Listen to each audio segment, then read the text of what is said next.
Imom Buxoriy nomidagi Toshkent Islom instituti Islom sivilizatsiya markazi bilan memorandum imzolandi. Memorandum bilan birgalikda yaqin muddatdagi tadbirlar rejasi ham bor, ya'ni amaliy ishlar taklif qilingan. Islom institutining magistrlari bu yerda malaka amaliyot o'tash boshlashlari ham rejalashtirilgan.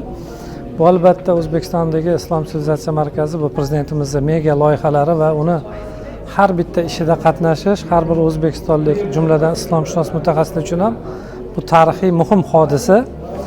Shu nuqtai nazardan albatta bizni talabalar mana shu yerda o'z bilim ko'nikmalarini oshirishlari va bizni mutaxassislar, olimlar hammasi bu yerdagi loyihalarda, bu yerdagi qilinayotgan ilmiy ishlarda qatnashishlari juda ham muhim bo'ladi.